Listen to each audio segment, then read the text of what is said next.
रात की ड्यूटी अलग होती है। दिन में अस्पताल शोर से भरा रहता है, लेकिन रात होते ही सब कुछ धीमा पड़ जाता है। सायरन की आवाज भी रात में ज्यादा तेज लगती है, क्योंकि उसे सुनने वाला कोई नहीं होता। एम्बुलेंस स्टैंड पर एक पीली सी लाइट जलती रहती है। कीड़े उस लाइट के चारों तरफ घूमते रहते हैं, बाकी सब अंधेरा होता है। रात की ड्यूटी में सबसे ज्यादा वक्त इंतजार में निकलता है। फोन की घंटी का इंतजार। हर कॉल अलग होती है, कभी एक्सीडेंट, कभी डिलीवरी, कभी ऐसा केस जिसके बारे में कोई ज्यादा बात नहीं करता। नाइट ड्यूटी में आप धीरे धीरे सीख जाते हैं कि डर से पहले जिम्मेदारी आती है, क्योंकि इस गाड़ी के अंदर कोई ना कोई हमेशा जिंदगी और मौत के बीच लेटे रहता है, और रात में फर्क समझना सबसे मुश्किल होता है। दोस्तों, ऐसी ही सच्ची और दिल दहला देने वाली कहानियां सुनने के लिए हमारे चैनल को सब्सक्राइब करना मत भूलिए। अब बिना देर किए चलते हैं पहली कहानी की ओर। मैं पिछले 11 साल से एम्बुलेंस चला रहा हूं। रात की ड्यूटी सबसे मुश्किल होती है, क्योंकि उस समय आवाजें कम होती हैं और सोच ज्यादा। उस दिन रात के करीब 12:40 बज रहे थे। अस्पताल के पीछे बने शेड में एम्बुलेंस खड़ी थी। मैं अकेला था। अटेंडेंट छुट्टी पर था। फोन बजा। कंट्रोल रूम से बताया गया कि शहर से बाहर एक घर में मौत हुई है, बॉडी पिटअप करना है। लोकल डॉक्टर ने डेथ डिक्लेयर कर दी है। लोकेशन सुनसान इलाके की थी, खेतों के बीच कच्ची सड़कें। मैं बिना सायरन एम्बुलेंस लेकर निकल पड़ा। रास्ता खाली था, रेडियो पर पुराने गाने चल रहे थे। 25 मिनट में वहां पहुंचा। एक छोटे से घर के बाहर 2 आदमी खड़े थे। ज्यादा बात नहीं की। अंदर कमरे में चारपाई पर लाश थी, करीब 60 साल का आदमी। कोई चोट नहीं, कोई खून नहीं। हाथ ठंडे थे, शरीर में हल्की जकड़न शुरू हो चुकी थी। सब सामान्य लगा। हमने बॉडी स्ट्रेचर पर रखी, शीट से ढका, एम्बुलेंस में लोड किया। मैंने पूछा, कोई साथ चलेगा? उन्होंने मना कर दिया। रात के 2 बज चुके थे। मैं वापस शहर की तरफ चल पड़ा। वापसी के कुछ मिनट बाद मुझे पीछे से हल्की सी आवाज सुनाई दी। पहले ध्यान नहीं दिया। एम्बुलेंस में तरह तरह की आवाजें आती रहती हैं, लेकिन वो आवाज रिदम में थी, जैसे गला साफ किया जा रहा हो। मैंने रेडियो बंद किया। आवाज साफ हो गई। मैंने खुद को समझाया कि मौत के बाद फेफड़ों में बची हवा बाहर निकलती है, ऐसा हो सकता है। फिर भी मन नहीं माना। थोड़ी देर बाद स्ट्रेचर के मेटल की हल्की सी आवाज आई, जैसे वजन बदला हो। मैंने गाड़ी साइड में रोकी और पीछे का दरवाजा खोला। सब वैसा ही था, लेकिन शीट के नीचे से हल्की गर्मी महसूस हुई। मैंने शीट थोड़ा हटाई। चेहरा शांत था, आंखें बंद। कलाई पकड़ी, नाड़ी नहीं। फिर भी छाती बहुत हल्के से ऊपर नीचे हो रही थी। मैंने कान पास ले जाकर सुना। सांस थी। उस पल डर नहीं आया, जिम्मेदारी आई। मैंने ऑक्सीजन सिलेंडर लगाया, मास्क चेहरे पर रखा और कंट्रोल रूम को बताया कि पेशेंट सांस ले रहा है। जवाब आया, कंफर्म। मैंने कहा, हाँ। मैंने सायरन ऑन किया और स्पीड बढ़ा दी। सड़क खाली थी, लेकिन समय खिंचता जा रहा था। पेशेंट की सांस अनियमित थी, कभी चलती कभी रुकती। आंखें बंद थीं, शरीर जैसे ऑटो पायलट पर था। करीब 7 मिनट बाद उसके हाथ और गर्दन में जकड़न आने लगी। हालत बिगड़ रही थी। मैंने कंट्रोल को अपडेट किया। जवाब मिला, इमरजेंसी टीम रेडी है। 10 मिनट बाद उसके मुंह से हल्की सी आवाज निकली और सिर बहुत हल्का सा साइड में हिला। कोई शब्द नहीं, बस शरीर की आखिरी कोशिशें। अस्पताल का गेट दिखा तो थोड़ी राहत मिली। जैसे ही मैंने ब्रेक मारा, ऑक्सीजन मशीन की आवाज बंद हो गई। मैं भागकर पीछे पहुंचा। अब छाती नहीं उठ रही थी, सांस नहीं थी। डॉक्टरों ने स्ट्रेचर लिया, मॉनिटर लगाए। नो पल्स, किसी ने कहा। सीपीआर शुरू हुआ। 12 मिनट बाद सीनियर डॉक्टर ने समय घोषित किया। रात 3:04। वही आदमी जिसे मैं थोड़ी देर पहले सांस लेते देख रहा था। इमरजेंसी का शोर कम हुआ। मुझसे डिटेल्स लिखवाई गई, पिकअप टाइम, लोकेशन, रास्ते का समय। मैंने साफ लिखा कि रास्ते में सांस के संकेत थे।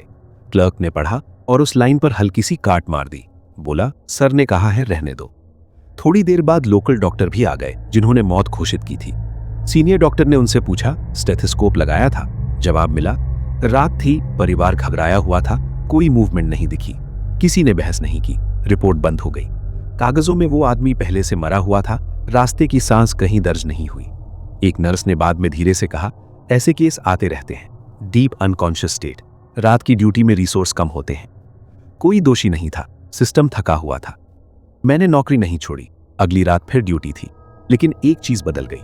अब हर बॉडी पिकअप में मैं 1 पूरा मिनट चुपचाप खड़ा रहता हूं। छाती देखता हूं, गले के पास कान लगाता हूं, हाथ पकड़कर तापमान महसूस करता हूं। कोई मशीन नहीं, बस इंसान से इंसान। कई महीनों तक नींद ठीक नहीं रही। कोई डरावने सपने नहीं, बस एम्बुलेंस का पिछला हिस्सा और मैं बार बार शीशे में देख रहा हूं। मैंने ये कहानी किसी को नहीं सुनाई। लोग या तो इसे भूत की कहानी बना देते या कहते कि ज्यादा सोच रहा हूं। दोनों गलत होते। सबसे भारी एहसास ये नहीं था कि वो आदमी मर गया। सबसे भारी ये था कि अगर मैं उस रात ध्यान न देता तो कोई कभी नहीं जान पाता कि वो थोड़ी देर के लिए जिंदा था। आज भी रात की ड्यूटी में मैं रेडियो बंद रखता हूं। सायरन नहीं, गाना नहीं, सिर्फ सुनने के लिए, क्योंकि कभी कभी जिंदगी बहुत धीरे आवाज करती है। ये कहानी लक्समबर्ग के एक हॉस्पिटल में काम करने वाली एक नर्स की है, जिसे एक बीमार मरीज की देखभाल करते समय सफेद कपड़े पहने एक आत्मा नजर आती है। ये कहानी नर्स और मरीज के बीच में होने वाले निस्वार्थ सेवा को भी दर्शाती है, पर एक डरावने तरीके में।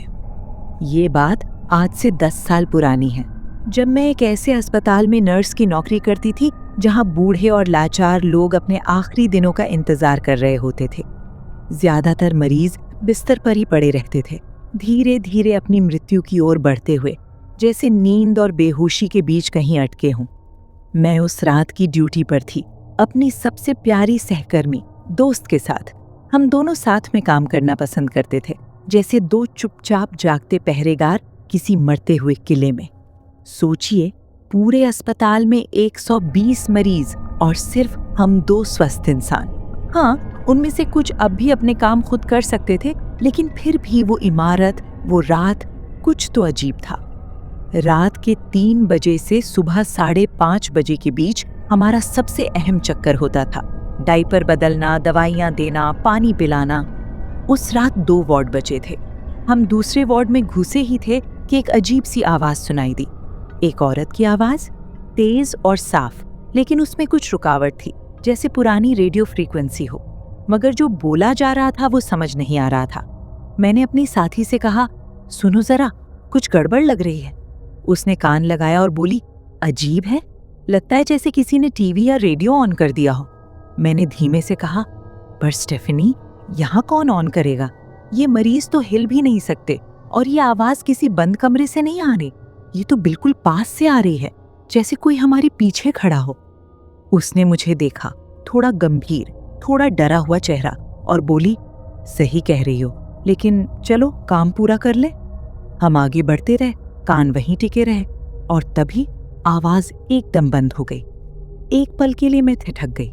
मन में ख्याल आया, शायद मैं थक चुकी हूँ, शायद ये सब बस मेरे दिमाग का खेल है। हम अपने अगले मरीज के पास पहुंचे। उसकी हालत बेहद खराब थी।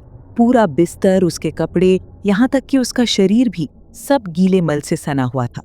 हमें पूरा बिस्तर साफ करना पड़ा, उसे नहलाना पड़ा और नया पायजामा पहनाना पड़ा। ये सब करते करते कई बार बाथरूम और बेड के बीच भी भागना पड़ा। आखिर में स्टेफनी ने कहा कि वो मरीज को नया शर्ट पहनाएगी, तो मैंने सारे गंदे कपड़े और चादरें बाहर ले जाकर हॉलवे में हमारे सप्लाई ट्रॉली के पास जमा करनी शुरू कर दी। हमें नई चादरें, कंबल, स्किन क्रीम, तौलिए, बहुत कुछ चाहिए था, इसलिए दरवाज़ा खुला ही छोड़ दिया ताकि चीज़ें आसानी से लाई जा सकें। मेरी पीठ स्टेफनी की तरफ थी, लेकिन उसकी आवाज़ अब भी सुनाई दे रही थी। वो मरीज से कुछ कह रही थी, उसे धीरे धीरे सीधा कर रही थी। जैसे ही मैं बाहर निकली, एक गंदी चादर मेरे हाथ से छूटकर ज़मीन पर गिर पड़ी। मैं झुकी उसे उठाने के लिए, और उसी पल मेरी नज़र खुले दरवाजे से होकर हॉलवे पर पड़ी। जो मैंने देखा उसे आज तक भूल नहीं पाई हूं। एक बूढ़ी, छोटी सी काया वाली सफेद नाइटी में लिपटी हुई हॉलवे में बिना आवाज के जा रही थी। उसका शरीर जमीन से कुछ इंच ऊपर था। वो चल नहीं रही थी, बल्कि हवा में तैर रही थी, एकदम चुपचाप। पहली सोच ये आई कि क्या स्टेफनी बाहर आ गई है, क्योंकि नर्सों की यूनिफॉर्म भी तो सफेद होती है। फिर दिमाग ने जवाब दिया, नहीं, अगर स्टेफनी बाहर आती तो मैं देखती ना। मैं वहीं जम गई। मेरा शरीर हिल नहीं पा रहा था, जैसे समय रुक गया हो। सब कुछ बस कुछ सेकंड में हुआ। तभी पीछे से स्टेफनी की आवाज आई। वो हंसते हुए बिल्कुल सामान्य लहजे में बोली, अरे क्या चल रहा है? पूरी रात ये गंदी चादरें उठाए घूमने का प्लान है क्या? मैं उछल पड़ी, उसकी ओर मुड़ी और कांपती हुई आवाज में बोली, स्टेफ, तुम तो बाहर थी, मैंने तुम्हें हॉलवे में चलते देखा। उसने भौएं चढ़ाई और बोली, नहीं रे, मैं तो मरीज को तैयार कर रही थी, याद है? तुझे क्या हो गया है? तेरा चेहरा तो बिल्कुल सफेद हो गया है। सब ठीक है ना? मितली तो नहीं आ रही? मेरे हाथ से सब कुछ छूट गया, चादरें, कपड़े, सब। और मैं पागलों की तरह भागती हुई हॉलवे में निकल गई। वो औरत, उसका साया अब भी वहां था, दीवार की ओर बढ़ता हुआ, और फिर एक पल में वो दीवार के आर पार चली गई, जैसे कभी थी ही नहीं। स्टेफनी पीछे पीछे दौड़ कर आई। उसने मुझे वहीं खड़ा पाया। मैं कांपती हुई, पूरे शरीर पर रोंगटे खड़े हुए, जैसे किसी बर्फीले हवाओं वाले कमरे में खड़ी हूं। बाहर गर्मियों की तपिश थी, लेकिन उस हॉलवे में कसम से ऐसा लग रहा था जैसे कोई फ्रीज खोलकर खड़ा हो। स्टेफनी ने चौंक कर कहा, हे भगवान, यहाँ इतनी ठंड अचानक क्यों हो गई? उसे वो औरत नहीं दिखी थी, और फिर न जाने क्यों, शायद उस पल की कोई अजीब सी सच्चाई थी, बोल पड़ी, हमें नीचे जाना होगा। मिसेस जेड अब इस दुनिया में नहीं रही। वो हक्की बकी रह गई। क्या? तुम कैसे कह सकती हो? अभी थोड़ी देर पहले ही तो देखा था, वो सो रही थी। मैंने उसकी आंखों में देखते हुए कहा, स्टेफ, मैंने उनकी आत्मा को देखा है। वो अभी अभी इस हॉलवे से गुजरी है। स्टेफनी अब भी उलझन में मेरे साथ नीचे चल पड़ी। जब हम मिसेस जेड के कमरे में पहुंचे, वहां अजीब सी शांति थी, शांतिपूर्ण, और वो सचमुच जा चुकी थी। उनका शरीर अब भी गर्म था, जैसे कुछ ही पलों पहले अंतिम सांस ली हो। हमने तुरंत मेडिकल स्टाफ को बुलाया ताकि उनकी मृत्यु की पुष्टि की जा सके। शिफ्ट खत्म होते होते हमने उन्हें अच्छे से धोया और एक सुंदर सी ड्रेस पहनाई। मैं पूरी प्रक्रिया के दौरान एक शब्द नहीं बोली, लेकिन स्टेफनी, वो चुप नहीं बैठी, बार बार मुझसे सवाल पूछती रही, जैसे उसे किसी न तरह समझना था कि ये सब हुआ कैसे। घर पहुंचते ही मैं अपने बिस्तर पर लेट गई। अब डर नहीं लग रहा था, बस हैरानी थी, गहरी शांतिपूर्ण हैरानी। कुछ घंटे सोई और सपना आया मिसेस जेड का। वो मेरी ओर आ रही थी, जैसे जवान उम्र में हो, बिल्कुल बढ़िया, मुस्कुराती हुई। उनके चारों ओर हल्की सफेद रोशनी थी, शांत और सुकून भरी। उन्होंने मुझे देखा और कहा, धन्यवाद बेटा, इतने सालों तक मेरा ख्याल रखने के लिए। अब मुझे जाना है। बहुत बाद में जब मैंने उस रात की घटनाओं पर गहराई से सोचना शुरू किया, तब जाकर एक बात समझ में आई। शुरुआत में जो अजीब सी रेडियो जैसी आवाज सुनी थी ना, वो असल में एक ईवीपी थी मिसेस जेड की आत्मा की। बारिश वाली एक ठंडी शाम थी। बिजली बार बार चमक रही थी और गरज से खिड़कियां कांप रही थीं। दिल्ली की भीड़-भाड़ से दूर ईडन अस्पताल का पुराना पत्थर सा दरवाजा धीमे चरमराता हुआ खुला। अंदर घुसते ही सीलन और दवाइयों की तीखी गंध महसूस हुई, जिसमें सड़े कपड़े जैसी अजीब सी बू मिली हुई थी।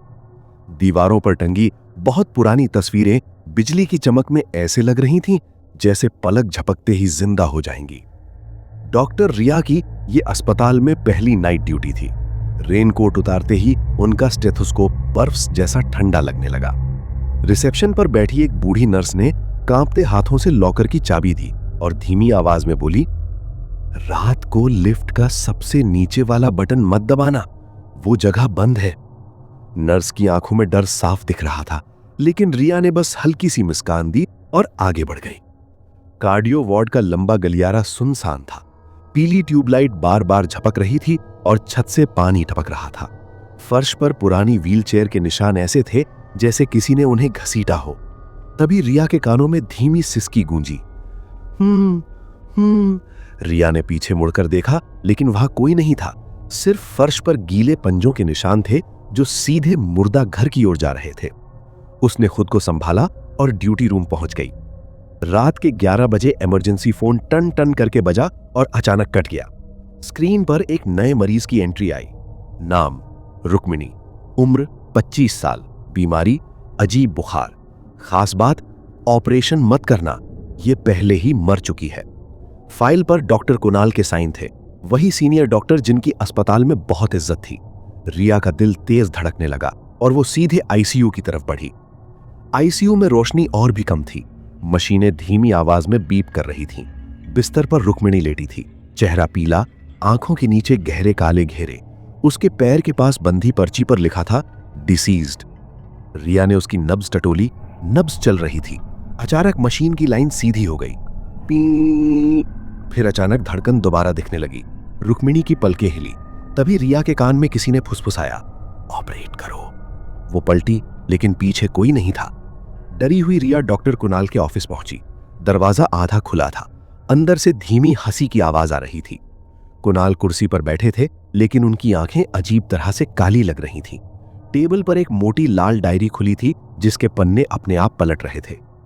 रिकॉर्ड की गलती होगी, कुणाल ने कहा, और हां, वार्ड 13 में किसी को मत भेजना। लौटते समय लिफ्ट अपने आप खुल गई। अंदर ठंडी हवा थी और बटन 0 बेसमेंट जल रहा था। फर्श पर डॉक्टर का कोट पड़ा था जिस पर ताजा खून लगा था। लोरी जैसी आवाज सुनाई दे रही थी। रिया ने घबराकर दरवाजा बंद कर दिया। जब वो आईसीयू लौटी तो बिस्तर खाली था। पर्दे के पीछे रुक्मिणी खड़ी थी, चेहरा बदला हुआ, आंखें लाल, होठों पर उदास मुस्कान। अगले ही पल वो गायब हो गई। गलियारे में जमीन पर खून से लिखा था वार्ड 13। सच जानने के लिए रिया नर्स अंजलि के साथ वार्ड 13 पहुंची। अंदर पुराने औजार, टूटा स्ट्रेचर और एक बड़ा फ्रीजर था।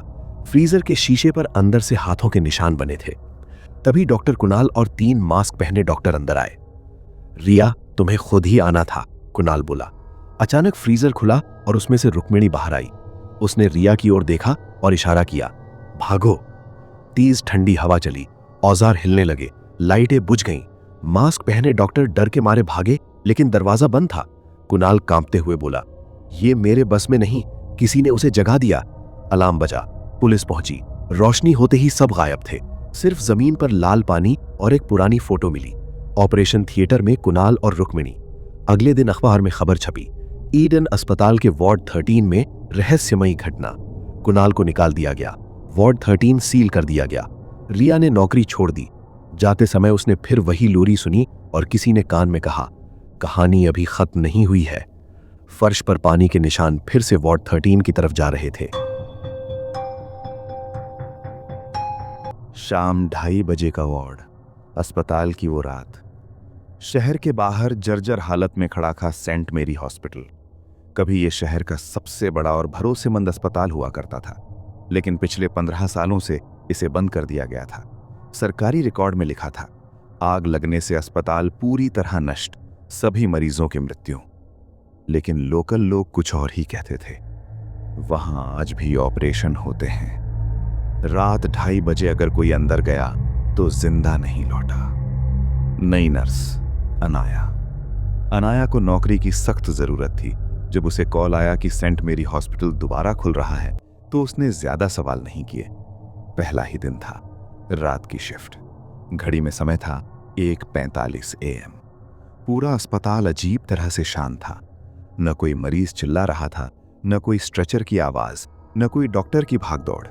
बस टिक टिक टिक, पुरानी घड़ी की आवाज। पहला झटका। अनाया को वार्ड नंबर 13 सौंपा गया। जब उसने दरवाजा खोला तो अंदर खाली बेड नहीं थे। हर बेड पर कोई न कोई लेटा हुआ था। लेकिन अजीब बात यह थी, सबकी आंखें बंद थीं। कोई सांस नहीं चल रही थी। मशीनें बंद थीं, लेकिन दिल की धड़कन की आवाज आ रही थी। अनाया का गला सूख गया। वो पीछे मुड़ी ही थी कि नर्स, एक धीमी आवाज। उसने पलट कर देखा। बेड नंबर 6 पर लेटी लड़की की आंखें खुली थीं, चेहरा जला हुआ, आधा मांस गायब। वो बोली, मेरी सर्जरी बाकी है। 2:30 बजे की सायरन। ठीक 2:30 बजे पर पूरा अस्पताल कांप उठा। सायरन बजने लगा, लाइटें झपकने लगी और अचानक सारे बेड खाली हो गए। वार्ड में अब सिर्फ अनाया खड़ी थी। उसके पैरों के पास एक फाइल गिरी हुई थी। नाम लिखा था, पेशेंट अनाया शर्मा। उसका अपना नाम। सच्चाई का खुलासा। डर से कांपते हाथों से उसने फाइल खोली। अंदर लिखा था, date 15 June 2010, cause of death operation fire accident, status soul retained for eternal duty. Anaya की सांस रुकने लगी। उसी पल पीछे से किसी ने कहा, ड्यूटी से भागना मना है नर्स। उसने पलट कर देखा। पूरे ऑपरेशन थिएटर में जले हुए डॉक्टर, बिना आंखों के नर्स और खून से सने औजार। मुख्य डॉक्टर बोला, तुम 15 साल पहले यहीं मरी थीं। आज तुम्हें याद दिलाने के लिए बुलाया गया है। भयानक यादें। अनाया को सब याद आने लगा। वो रात, आग, ऑपरेशन के दौरान बिजली का शॉर्ट सर्किट और वो दर्दनाक चीखें। उसने देखा, वो सारे मरीज असल में उसी रात के मरे हुए लोग थे और हर रात 2:30 बजे उनकी आत्माएं अपनी अधूरी सर्जरी पूरी करवाती हैं। भागने की कोशिश। अनाया दौड़ी सीढ़ियों की तरफ, लेकिन हर दरवाजा बंद। अचानक सामने आया मॉर्चरी रूम। अंदर एक बॉडी रखी थी। उसने चादर हटाई। वो उसकी अपनी लाश थी। आंखें खुली। लाश बोली, अब मेरी बारी है आराम करने की, तुम ड्यूटी संभालो। सुबह की खबर। अगली सुबह अखबार में खबर छपी, सेंट मेरी हॉस्पिटल में नई नर्स की रहस्यमयी मौत। शव मिला वार्ड नंबर 13 में। मौत का समय 2:30 बजे। और अस्पताल आज भी रात में खुलता है। अगर कभी तुम वहां से गुजरो और 2:30 बजे सायरन सुनाई दे तो याद रखना, वो अस्पताल जिंदा है और उसे नई नर्स की तलाश रहती है।